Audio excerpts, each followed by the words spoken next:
Gather round while I sing you of Werner von Braun, a man whose allegiance is ruled by expedience. Call him a Nazi, he won't even frown. Nazi schmazi, says Werner von Braun.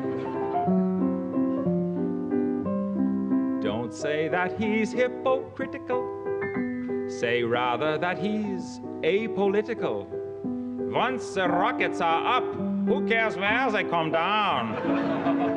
That's not my department, says Werner von Braun.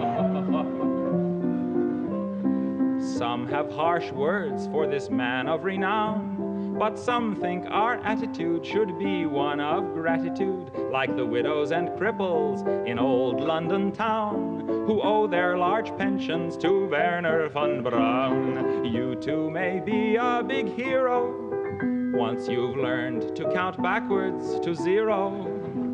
In German or English, I know how to count down. And I'm learning Chinese, says Werner von Braun.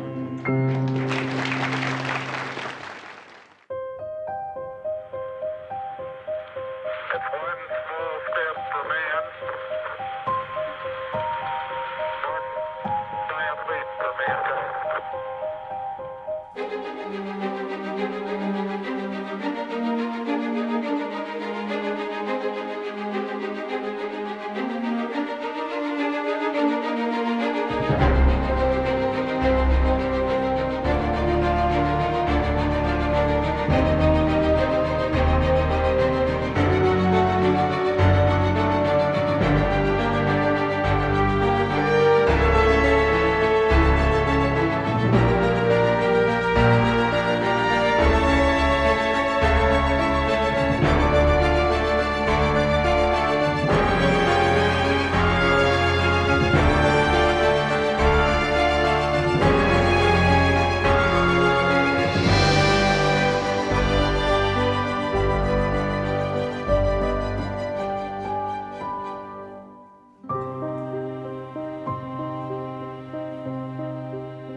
In dieser Form fliegt die kombinierte Einheit, bestehend aus Geräte- und Triebwerkkapsel, Kommandokapsel und Mondboot.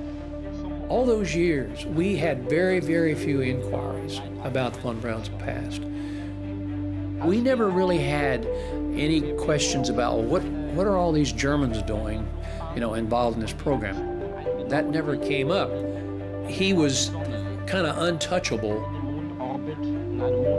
He was the rocket man, and he was taking us to the moon. Then when things began to change, he handled it quite well.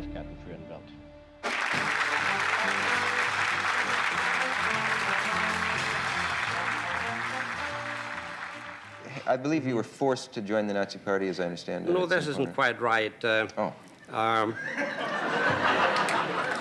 I got a letter one fine day which said, we understand you would like to join the party.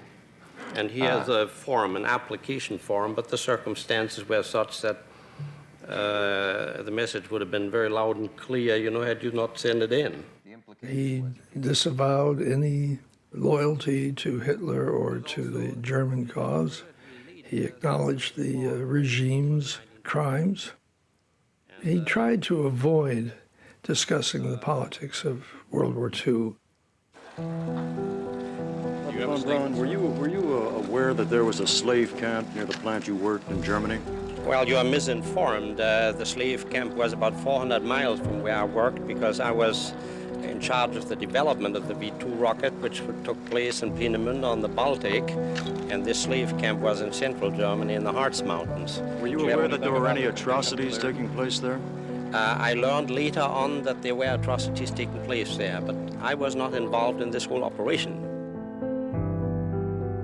He had to have known that all those people he saw pushing heavy equipment were horribly abused. He would have had to have been blind, deaf, and mute not to have known that. Do you feel that it will hinder your reputation at all?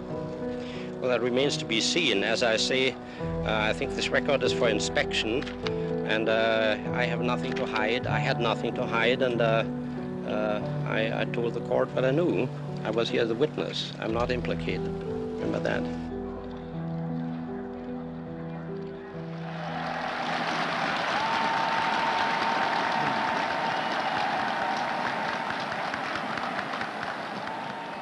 Only a few short weeks ago, we shared the glory of man's first sight of the world as God sees it, as a single sphere reflecting light in the darkness. As the Apollo astronauts flew over the moon's gray surface on Christmas Eve, they spoke to us of the beauty of life.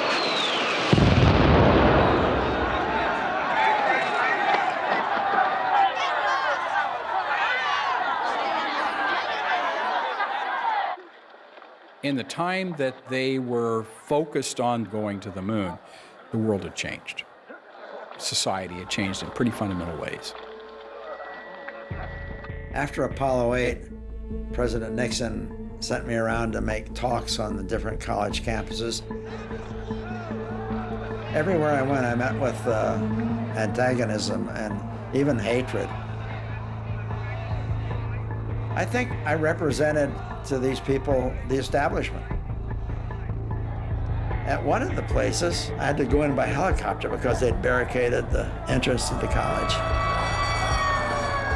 And at Columbia, I was run off the stage by a guy in a gorilla suit. They threw marshmallows at me. It was unbelievable.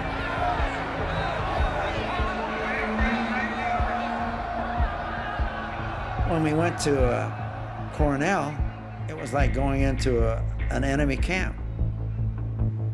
I couldn't believe I was in America. And I must say, when you continually point your finger at the establishment and big business, I'd like to just shoot it back at you a little bit. Many of us I think one of the greatest problems we have in the environment of the future is the current crop of irresponsible college radicals. The difference between the reaction on the American campuses and overseas was like night and day. For the people of this planet, what is the meaning of this stupendous venture? They were excited, they were happy, they were very congratulatory, they were wonderful everywhere, except on the American campus. Even in Russia, they were very, very friendly. I was there in 1969, my family and I. This was before the lunar landing.